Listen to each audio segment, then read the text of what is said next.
You are watching a prominent figure stand upon a very public stage. Perhaps it is a revered politician, an esteemed philosopher, or maybe a modern thought leader. Right, someone whose every word is constantly analyzed by millions. Exactly. And yesterday, this individual was passionately, almost violently, championing a very specific cause. I mean, they were decrying the opposition as a fundamental threat to existence itself. Yes. But today, you watch them seamlessly and frankly, shamelessly adopt the precise opposing viewpoint. They just pivot on a dime. It is rather jarring to witness. It is. And the most baffling element is not the sudden reversal itself, but the sheer impunity with which they execute it. I mean, they carry millions of loyal followers across that ideological chasm with them. As if the ground beneath their feet had never shifted at all. Spot on. You watch this immense spectacle of hypocrisy, and you have to ask yourself, how do they orchestrate such a colossal deception without society collapsing around them? Well, it is a phenomenal psychological magic trick. And understanding it requires us to look far past the superficial layer of daily politics. Which is exactly what we are doing in our deep dive today. Indeed, because what you are describing is a structural vulnerability in the human psyche. It feels unique to our modern algorithmic reality. But the architecture of this manipulation is ancient. And fundamentally predictable. That predictability is our focal point today as we travel back to a rather extraordinary discourse. The text is titled, An Ideology for a New Generation, sourced from the broader compilation, The Liberation of Intellect, Neohumanism. A truly profound piece of work. It really is. And we are not just skimming the surface here. Our mission today is to decode the exact psychology of what this framework calls demons in human framework. Those exceptionally cunning individuals who manipulate mass sentiment purely for their own petty prestige. Exactly. But far more importantly, we're going to lay out the highly rigorous, deeply spiritual antidote that the author proposes to protect human society. It is essentially a masterclass in intellectual self-defense. It is. But to truly grasp the mechanics of these manipulators, we cannot simply start with their political machinations, can we? No, absolutely not. We have to begin with the very laws that govern existence. We must look at the universe as a functioning ecosystem, really. Right, establishing the foundational premise. The cosmology presented here operates on a grand scale. It introduces this concept of a supreme functional entity. Yes, or prakrti. And for anyone imagining a distant, detached creator, this framework posits something far more operative. It is the underlying active force of the cosmos, isn't it? Quite. And this natural system possesses a general mainstream, a predictable, sweeping current that governs the evolution of plant life, animal structures, and crucially, the human intellect. I like to think of it as the great central river of existence. That is a brilliant analogy. The vast majority of biological and intellectual evolution flows comfortably along this broad central path. It is the standard distribution curve of nature, if you will. But the philosophy makes a rather staggering observation here. Within this mighty river, abnormalities inevitably occur. Yes, deviations from the mainstream. And here is the critical distinction we must absorb. These deviations are not considered unnatural. Not unnatural at all? No. They are not glitches in some cosmic code. They are an accepted, integral expression of natural law. The text is very clear that whatever occurs within the boundaries of this universe is, by definition, accepted by the universe. If you pause and truly consider the implications of that, it is a deeply unsettling perspective. It certainly challenges our usual assumptions. It does. We are so accustomed to categorizing profound deviations as abhorrent to nature. But here, these deviations in human structure are categorized strictly by their impact, whilst remaining entirely natural. Exactly. When a human deviates from the mainstream through profound benevolence, inventing, discovering, or elevating humanity, we classify that individual as a genius. Or a blissful structure, as the text beautifully puts it. They pull the collective forward. Yes, and society generally has no difficulty identifying these blissful structures. They are the undeniable assets of human history. But natural law casts a shadow just as long, doesn't it? It does indeed. When a human structure deviates from that general stream and engages in catastrophic, destructive activity, that structure is labeled demonic. And the philosophical bedrock here is uncompromising. The demonic expression is just as much a naturally occurring product of the supreme functional entity as the genius is. Yes, they are both natural functional faculties. Right, but I'm going to have to interrupt and push back quite firmly on this. Please do.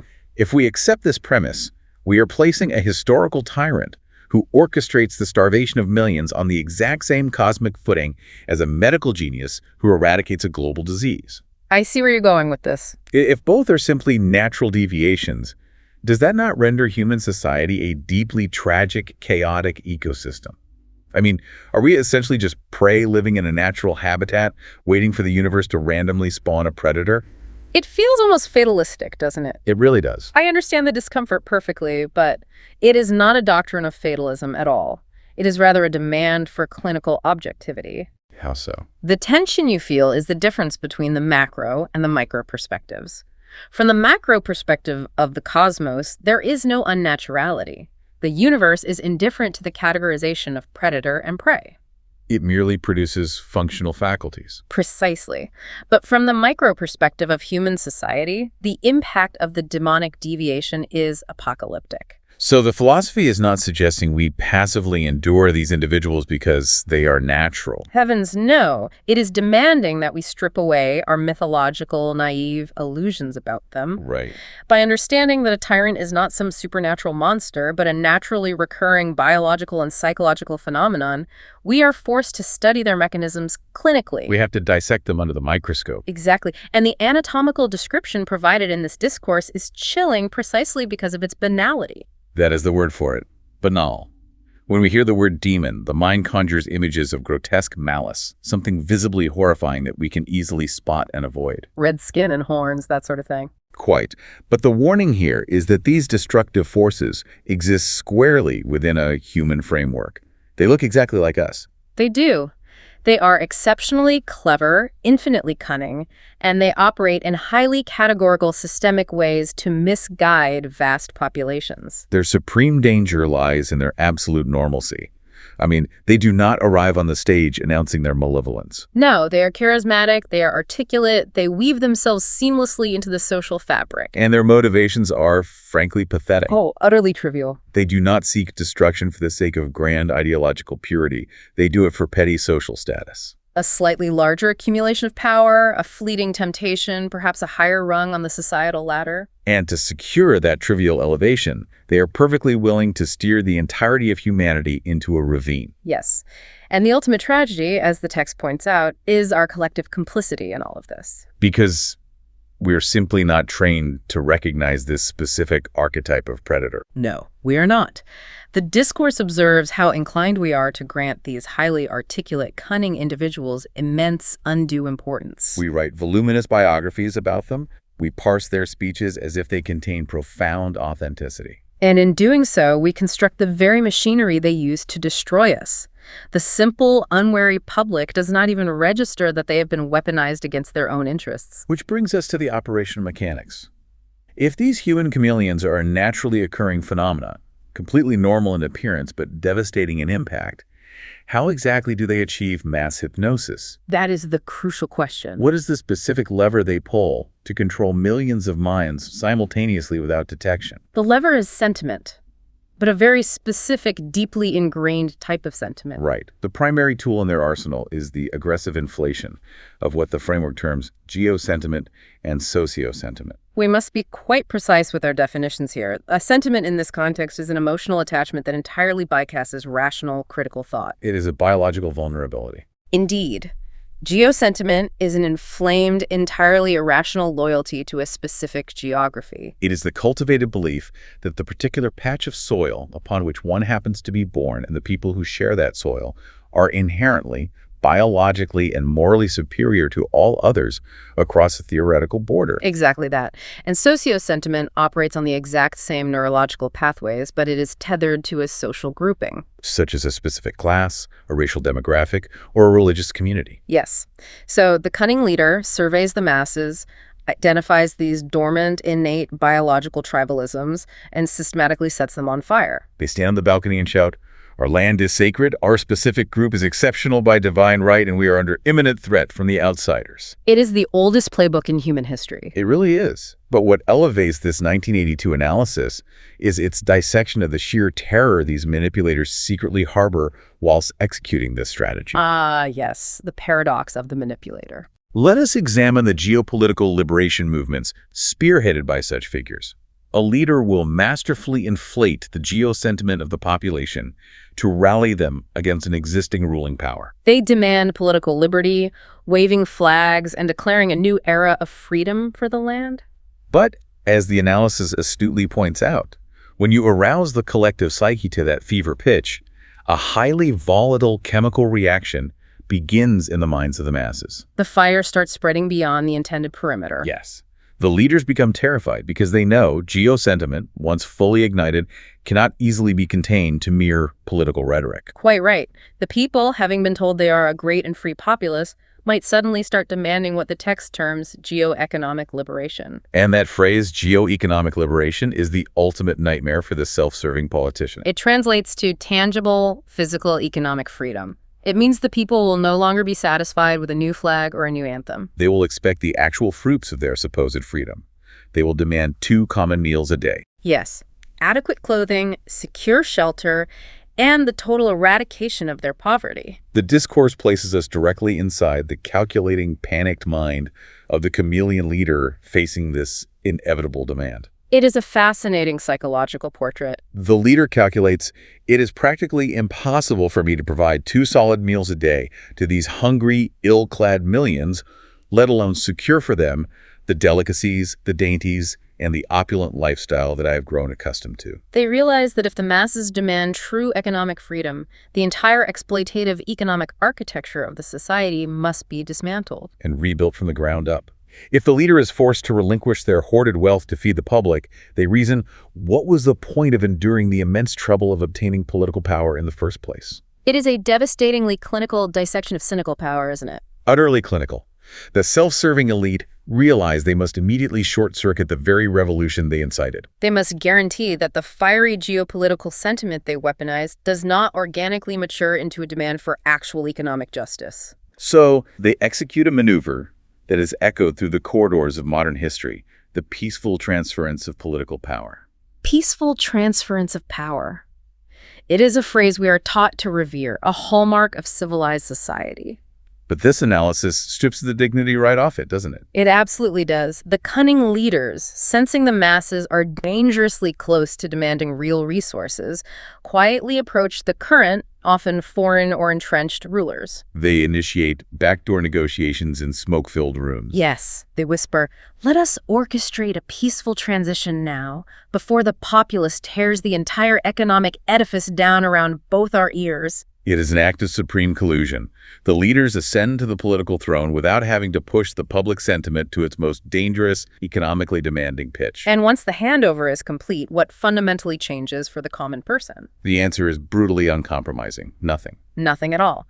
The new leaders inherit and happily utilize the exact same exploitative machinery constructed by their predecessors. The architecture of oppression remains perfectly intact. The only alteration, as the phrasing starkly puts it, is that white rulers will have been replaced by black rulers. The faces at the pinnacle change color, they change their accents, but the crushing weight on the masses below remains identical. I am thinking of a modern analogy here. It is precisely like a hostile corporate takeover. Oh, that is an excellent way to frame it. Imagine a massive exploitative corporation. A new investment firm buys it out.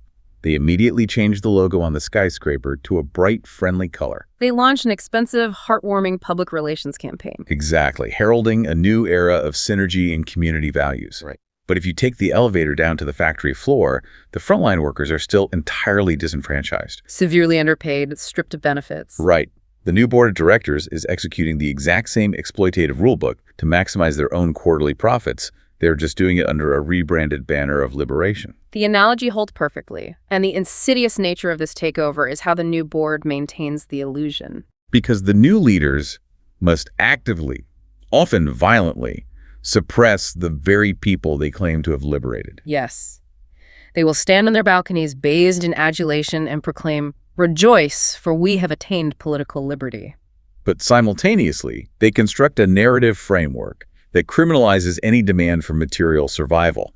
They instruct the populace, things like economic liberation should not be uttered. It is a crime, it is treasonous to speak of such things whilst our fragile new political state is still securing itself. They literally weaponize the concept of patriotism to enforce starvation. It is a breathtakingly cynical scam. And we are warned that it is entirely impossible to identify these human chameleons by their outward appearance alone. No, they drape themselves in the garments of liberators. They speak the language of the oppressed. But beneath the rhetoric, they are veritable demons operating a human framework.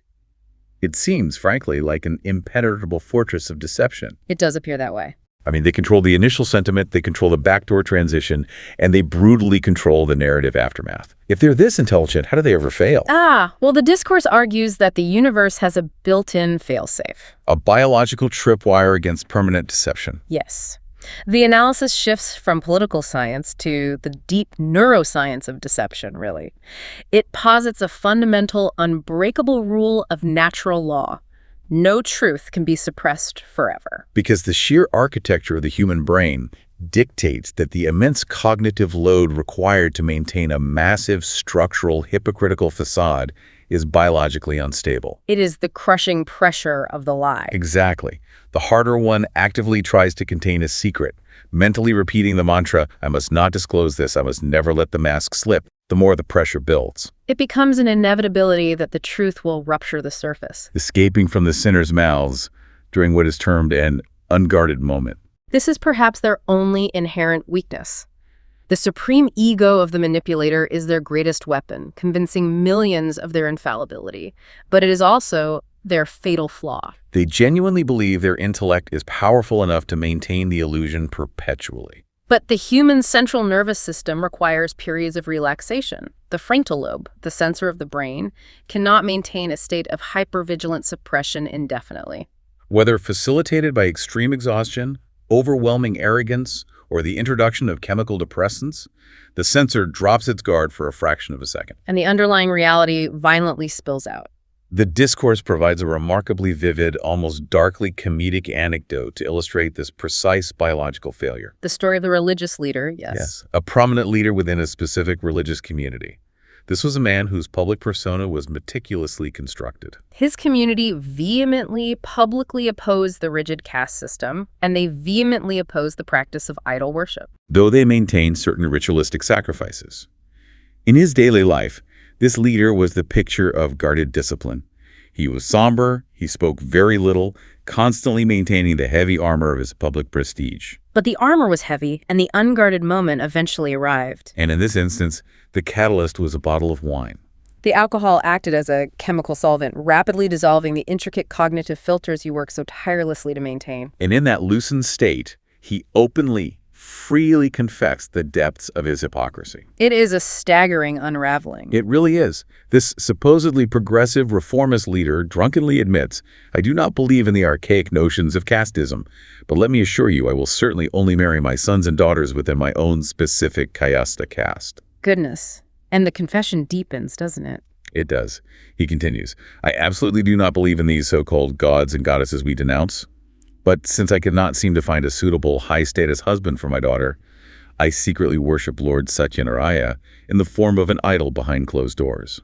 It is the perfect encapsulation of the fragility inherent in the human chameleon. He publicly, forcefully denounces casteism and idol worship because adopting that progressive stance is what grants him prestige, power, and authority within his specific socio-religious sphere. Yet privately, the moment his own family's social and economic standing is threatened, he instantly reverts to the very orthodox mechanisms he publicly reviled. The wine did not create the hypocrisy, it merely stripped away the camouflage. As the conclusion of the anecdote makes clear, the truth is a buoyant force. It will always breach the surface. Now, I appreciate the dark comedy of the drunken cleric, but from a practical standpoint, I must raise an objection. By all means. Waiting for a highly destructive, manipulative head of state to accidentally consume one too many glasses of wine at a diplomatic summit and confess their crimes into a hot microphone is a catastrophically inefficient defense mechanism for human society. I dare say it is no defense mechanism at all. Right. If these chameleons are as hyper-intelligent and hyper-vigilant as we have established, they surely recognize when the truth is beginning to leak. Indeed. They do not just surrender when the mask slips. They must possess a systemic backup plan. Your skepticism is not only warranted, it is the exact transition point of the text. The chameleons absolutely do not surrender. They possess an almost predatory sensitivity to the shifting barometric pressure of public opinion, don't they? Yes. When they sense that the specific sentimental strategy they have been weaponizing is losing its efficacy, when they detect that the masses are beginning to form a negative, accurate assessment of their true nature, they do not retreat. They execute a highly calculated, instantaneous ideological pivot. And this maneuver is given a clinical, precise designation in the text, the metamorphosed sentimental strategy. The metamorphosed sentimental strategy. We need to dissect every syllable of that phrase because it is the ultimate survival mechanism of the predator. It truly is. They instantly, without a shred of hesitation, switch the very sentiment they are exploiting. If a leader has held absolute power by whipping up violent communalism and suddenly the economic reality causes the public to turn against that communalist rhetoric, the leader abandons it overnight.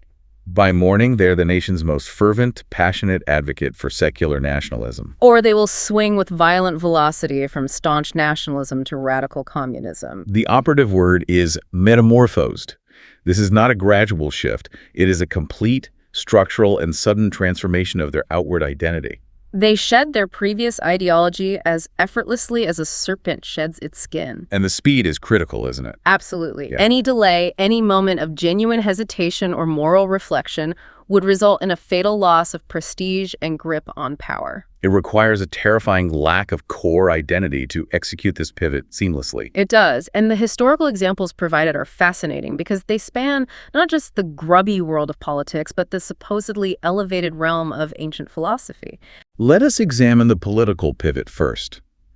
Imagine a vast political party that is fracturing into several smaller factions, each attempting to exploit a slightly different socio-sentiment. The chameleon leader does not retreat to a study to determine which faction holds the moral high ground. No, they wait, they observe, and they coldly calculate which factions is gathering the numerical majority. Precisely. The moment the math becomes clear, they strike. They issue passionately worded, effusive public statements declaring their undying allegiance to the newly dominant group. Often violently denouncing the very factions they were aligned with mere days prior. Or, if they are caught orchestrating a catastrophic policy failure, they will stand before the public, beat their chest, and dramatically proclaim, "I made a great mistake. I committed a Himalayan blunder." It sounds like accountability, but it is merely a rhetorical smoke bomb. They confess to a blunder solely to wipe the slate clean, instantly shifting their allegiance to ensure their survival. This metamorphic survival instinct permeates every sphere: political, cultural, economic, and social. It is the absolute sociopathic lack of shame that makes it so effective. But where this analysis truly shocked me was its application of this exact same opportunistic behavior to the revered architects of ancient philosophy. Yes, that is quite a provocative section. We are conditioned to view ancient philosophers as paragons of unyielding intellectual integrity, men who would drink hemlock before compromising their truth. But the discourse pulls no punches.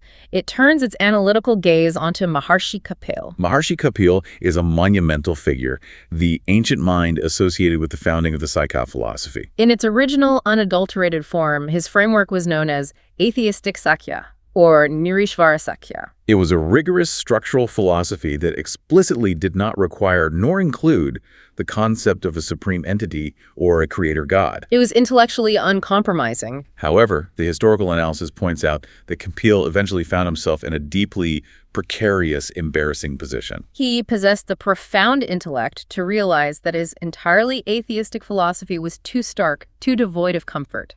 And was on the verge of being utterly rejected by the sentiment-driven masses of his era. So, facing the terrifying prospect of intellectual irrelevance and the loss of his philosophical prestige, what does the great Maharshi do? He executes a metamorphosed sentimental strategy. It is a philosophical sleight of hand. He suddenly, conveniently invents a brand new concept to seamlessly integrate into his rigid framework, the proto-god, or Janya Ishvara. He indirectly, cryptically accepts a version of a supreme entity solely to appease the socio-religious sentiments of the crowd, saving his philosophy from obscurity.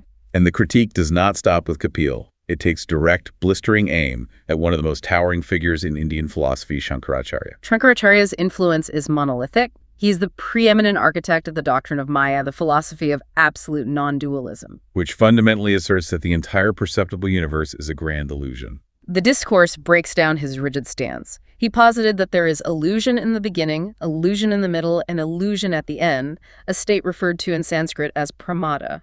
The absolute falsity of the material world is the cornerstone of his entire intellectual edifice. If we follow that logic, if the entire universe is a false projection, then every single material thing within it is equally false. A stone is false, a mountain is false, a river is false. But the analysis points out a staggering, undeniable hypocrisy.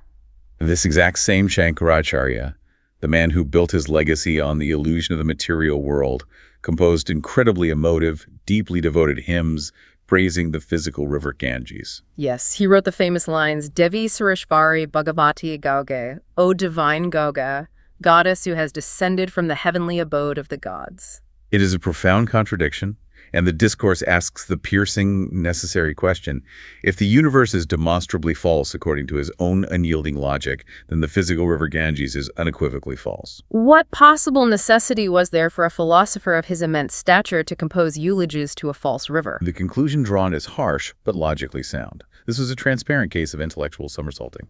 Shankaracharya, sensing the deep, unyielding geo-religious sentiment the masses held for the Ganges, compromised his core philosophy to maintain his influence. He pandered.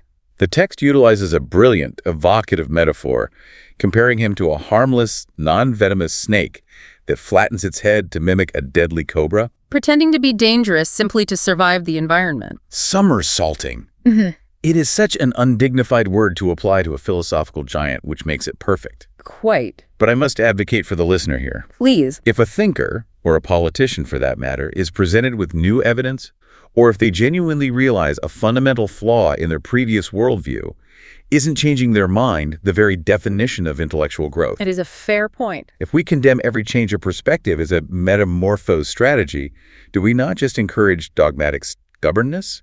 How, in practice, does a citizen distinguish between a genuine, painful evolution of thought and a cynical survivalist pivot? That is the crucial diagnostic question, and the distinction lies in the friction of the process. Yes. True intellectual evolution is organic, and therefore it is inherently painful, slow, and fraught with visible, consistent struggle. An honest thinker wrestles publicly with the new truth. They dismantle their old beliefs piece by piece. Whilst metamorphosis, however, lacks all friction. Exactly. It is instantaneous. It is not an evolution toward truth. It is a calculated migration toward safety. The chameleon adopts the new ideology effortlessly, overnight, and magically.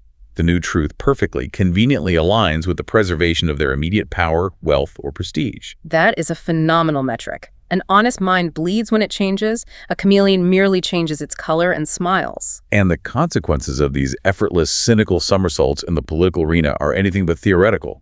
They result in catastrophic human suffering. The discourse provides a harrowing historical case study of a political leader navigating the partition of a nation.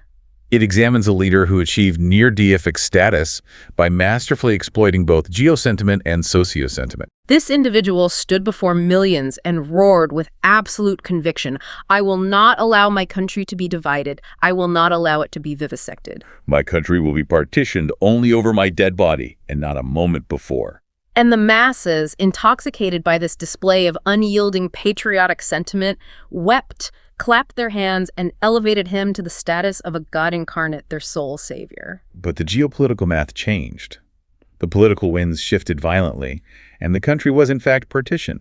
The borders were carved up. And where was the leader who swore this would only occur over his corpse? Did he lay down his life? No. The analysis notes that he initially preferred the cowardice of a vow of silence. He vanished from the public eye whilst the chaos unfolded. And later, once the dust had settled and he had successfully secured a comfortable, powerful position in the newly fractured reality, he emerged to offer a tepid, thoroughly metamorphosed statement. I am extremely sad I am with the people. It is the apex of betrayal, executed with the chilling, sociopathic calmness characteristic of the human demon. The metamorphosed sentimental strategy deployed at its most destructive scale. The discourse does not mince words. It places the total moral culpability for the ensuing human catastrophe squarely on the shoulders of these leaders. Whilst the elite calculate how to reposition themselves, deploying hundreds of thousands of human lives as expendable pawns on a geopolitical chessboard, the visceral reality on the ground is apocalyptic. We have to look at the human cost. The simple, unwary people, the ones who place their absolute uncritical trust in the grand rhetoric of these leaders, find themselves violently uprooted from their ancestral homes overnight. They are stripped of their dignity, forced into lives of unimaginable shame and disgrace. The imagery used is brutal and unforgettable. Millions of refugees, stripped of their humanity, roaming desperately from place to place, seeking shelter like stray dogs. And whilst millions suffer this fate, the architects of the ruin remain perfectly comfortable. The analysis injects a moment of biting, almost Swiftian satire regarding the physical hypocrisy of these leaders. Ah, yes. It draws attention to the special kinds of caps they suddenly don to project an aura of piety, purity, or specific political allegiance to the newly dominant power structure. The anecdote is incredibly sharp. The author recounts directly asking a gentleman why he had begun wearing such a specific cap, asking jokingly if it was purely an aesthetic choice, because the pristine white cap contrasted so handsomely with his black hair. And the gentleman, perhaps in a rare, unguarded moment of his own, replies, "I am using this cap not to cover my sins, but merely to cover my baldness." The analysis observes with wry devastation that whilst some wear caps to conceal a receding hairline, these chameleons wear them to conceal their allegiances to tyrannical bosses and to shroud their monumental sins. Beneath those pristine caps, they harbor the guilt for the ignoble deaths of millions. They arrive in the world, orchestrate profound ruin for their own elevation, and leave society in ashes. The mechanism that permits this scale of destruction time and time again is their absolute mastery of mass communication. The discourse highlights that these demons in human framework are acutely aware of how to utilize all available mass media to construct alternate realities. They generate a pervasive, inescapable narrative static that totally disorients the common intellect. The author identifies a profound, enduring vulnerability in human psychology that is perhaps more dangerous now than in 1982. And what is that? The innate inclination of the public to blindly, unquestioningly accept whatever is printed in a book, broadcast in a journal, or disseminated through official channels. It is a terrifying vulnerability. The text says we end up worshiping monkeys, genuinely taking them to be gods simply because the media apparatus told us to. And by the time the smoke clears and the truth of their destructive nature is finally evaluated by history, it is far too late. The society has been vivisected, deep psychic barriers of hatred have been erected between communities, and the collective progress of humanity has been set back generations. So we arrive at the ultimate existential question. Right. If the universe inherently produces these hyper-intelligent predators, and they are armed with the awesome power of mass media and the cynical agility of metamorphosed strategies, how on earth does the average citizen defend themselves? Are we entirely powerless? This marks the critical pivot of the entire philosophy, moving from a bleak diagnosis to a highly rigorous prescription. The text states unequivocally that a standard passive level of awareness is entirely insufficient against this caliber of manipulator. To see through the instantaneous cynical shifts, to pierce the veil of the metamorphosed strategy, one requires a greater degree of intellect, not merely common intellect. The human mind cannot simply exist. It must be systematically, rigorously trained. But you cannot train in a vacuum, can you? If an athlete desires to train for a marathon, they cannot just imagine running. They need a physical field, a solid, unyielding piece of earth beneath their feet to push against. Similarly, if you want to train the human intellect to detect and withstand sophisticated psychological manipulation, the mind requires a conceptual base. It needs an immovable philosophical ground to stand upon. And the discourse provides this exact ground. It introduces the concept of sama-samája Tattva. Translated directly, it means the principle of social equality. But we must discard any vague, utopian notions of goodwill. The definition provided here is striking in its unyielding, militant precision. It is a dual-fold, unbreakable commitment. Let us examine this definition meticulously because it is the core of the defense mechanism. First, it demands the sincere, deeply internalized belief that every single human being, without exception, possesses the fundamental right to 5 absolute basic necessities. Food, clothes, accommodation, education, and medical treatment. Regardless of the prevailing economic theories of the decade, regardless of what the charismatic leader on the balcony is screaming, you must anchor your psyche permanently to this baseline. Crucially, the internal belief is deemed worthless without the external application. The second half of sama-samája tattva is relentless action. The text mandates, "It is not enough for me to passively accept the rights in principle. As an honest person, I must make the utmost practical effort to ensure they have actually attained these rights." This is the architecture of the base. It fuses deeply egalitarian philosophy with practical, unceasing effort in the material world. This is where the framework becomes, in my view, profoundly brilliant.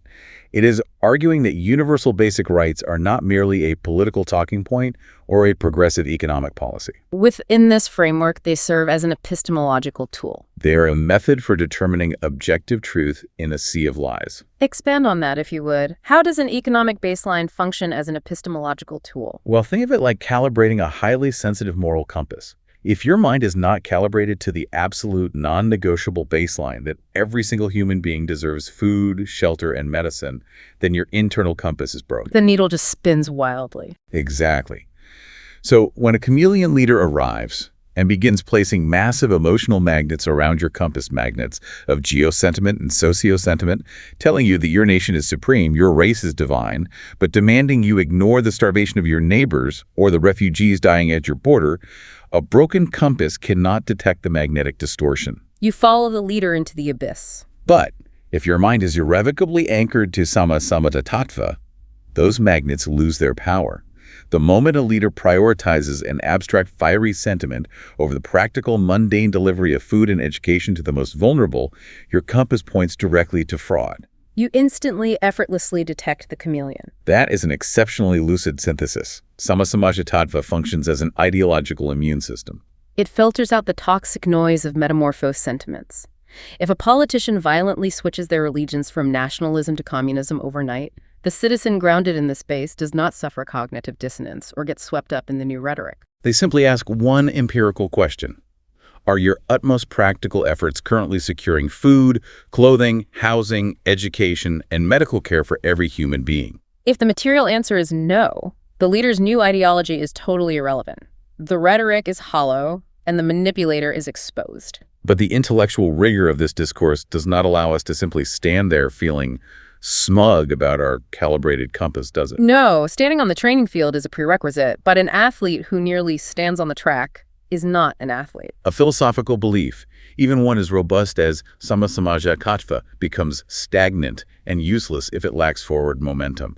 The mind has to start running. Which brings us to the final, the most philosophically dense, and arguably the most transformative concept in the text: Proto-Psycho-Spirituality. This is the precise mechanical description of the act of running upon the base of social equality. It is the dynamic, continuous action required to fully awaken the greater intellect and actively dismantle the power of the manipulators. Proto-Psycho-Spirituality is a formidable piece of terminology. We need to ground this heavily for the listener, dissecting how these words operate mechanically.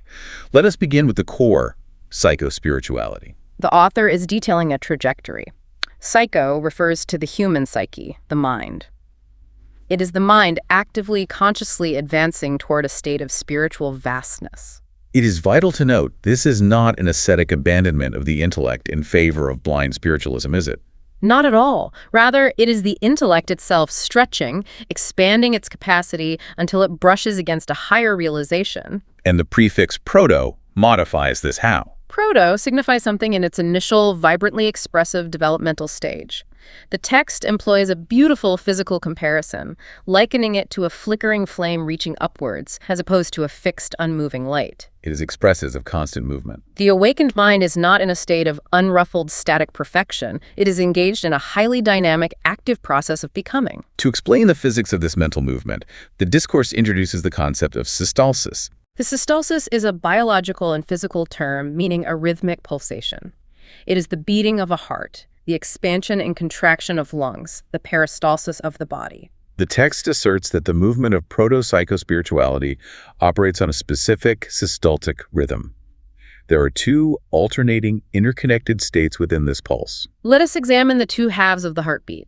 The first phase is the mobility portion. This is the active, forward-moving, relentless effort in the material world to ensure social equality, to feed the hungry, to fight against the dogmas and sentiments pushed by the chameleons. It is purely psychic and physical effort. the mind at war in the world. But a heart cannot only pump, it must refill. The second half of the pulsation, the expansive, restful state, is described as blissful spiritual staticity. It is a profound, happy synthesis of fierce psychic action and deep spiritual peace. It is a breathtaking rhythm to attempt to live by. You engage fiercely in the material world to enforce justice, and then you retreat into the spiritual realization of universal connection to rest. And that profound rest fuels the energy for your next outward action. But what exactly is the mind connecting to during that resting phase?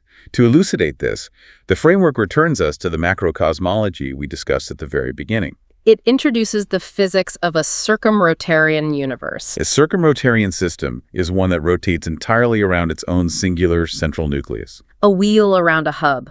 The philosophy asserts that absolutely nothing exists outside the circumference of this vast universe. Therefore, the supreme hub, the central governing point of all existence, is not an external, distant deity residing in some remote heaven. Because we are physically and psychically embedded inside this rotating system, the master hub of the universe is intrinsically, geometrically connected to the individual hub of every living being. The text is radically egalitarian in its cosmology.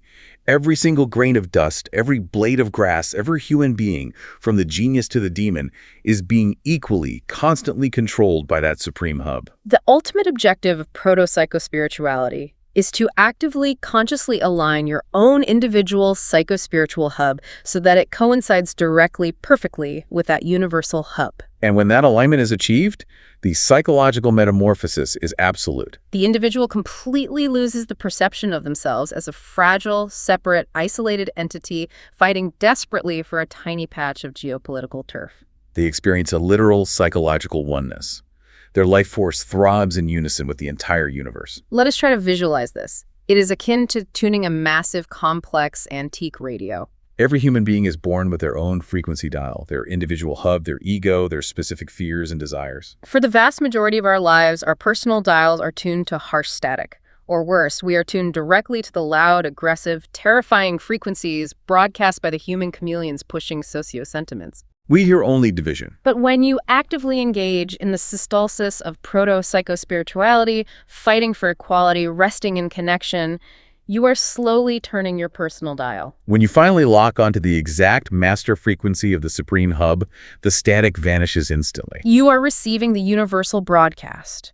You feel an intimate, unbreakable solidarity with everything that exists. And this is the crux of the defense. When your mind is elevated to that specific frequency, the text states it becomes biologically and psychologically impossible to even conceive of harming another entity. Your entire cognitive apparatus is rewired toward universal welfare. From this vantage point of an all-pervasive mind, those demons in human framework become glaringly, pathetically obvious. Their illusions shatter. Exactly. The leaders attempting to use socio-sentiments to divide and conquer suddenly appear absurd. Their grand rhetoric of racial or national superiority sounds like the babbling of a child to a mind that literally feels its connection to the blade of grass and the distant star. The author inserts a vital, highly specific warning here regarding the types of sentiment we must guard against most fiercely. It argues that socio-sentiment is exponentially more dangerous, more fundamentally harmful than geosentiment. Geosentiment divides human beings by arbitrary, invisible lines drawn on a map, which causes immense bloodshed, certainly. But socio-sentiment dividing humanity by class, by race,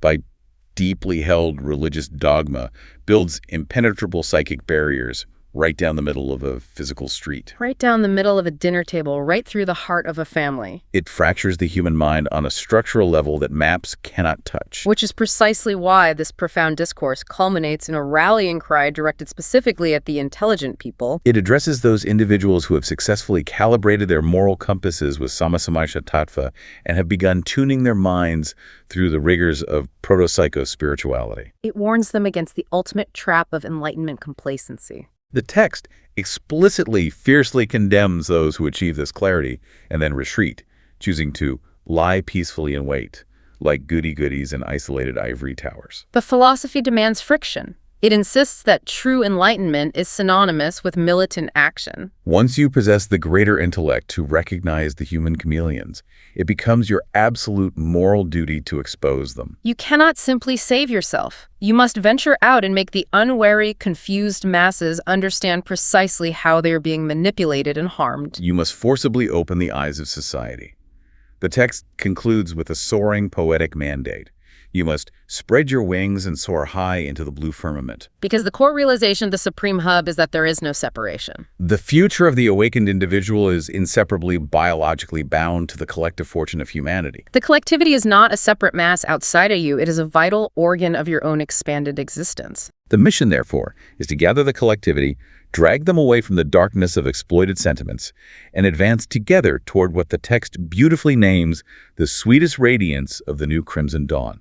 It is a breathtaking, exhaustive conclusion to a staggeringly pragmatic philosophical journey. To travel from the cynical politics of a hostile corporate takeover to the cosmic physics of a circumrotarian universe is quite a feat. The true value of this 1982 discourse is its total applicability to our current moment. We are submerged in an ecosystem of mass media, algorithmic manipulation, and relentless news cycles that are engineered with terrifying precision to inflate our innate socio-sentiments. The warning about the human inclination to blindly believe the printed or broadcast word is more urgent now than it was 40 years ago. This ideology does not just diagnose the disease of the ideological chameleon, it provides a rigorously tested, philosophically sound blueprint for media literacy and absolute intellectual self-defense. It demands an uncomfortable level of self-interrogation. It forces us to ask, are my political and social beliefs genuinely mine, or have they been implanted by a chameleon exploiting my biological tribalism? Am I simply reacting to the magnets spinning my compass, or am I actively running every single day on the hard, unyielding base of demanding universal social equality? The tools to dismantle the illusions are laid out with surgical precision. The base is constructed. But the supreme effort required to step onto that field and begin the systolic rhythm of action and spiritual expansion rests entirely on the shoulders of the individual. No leader can do it for you. Which leaves me with a final, deeply provocative thought for you to carry forward. We establish at the very beginning of this journey a hard cosmic law. Both the blissful genius and the highly manipulative, destructive demon are completely natural, accepted expressions of the universe. They're functional faculties. If human society is an organic ecosystem that inevitably, naturally produces these hyper-intelligent predators whose biological function is to manipulate and consume, where does the ultimate moral culpability lie when the world burns? Does the responsibility truly rest with the demons, who are, in essence, merely fulfilling their natural destructive mandate? Or does the true moral failing, the real sin, lie entirely with us, the simple, unwary masses? If we lazily refuse to undertake the rigorous mental training required to build our intellectual immune system. If a predator eats its prey, we do not blame the predator, we marvel at nature. If the X-ray machine of our collective intellectual discernment is broken by our own complacency, who is to blame when the fracture becomes fatal? Something to deeply ponder until our next deep dive.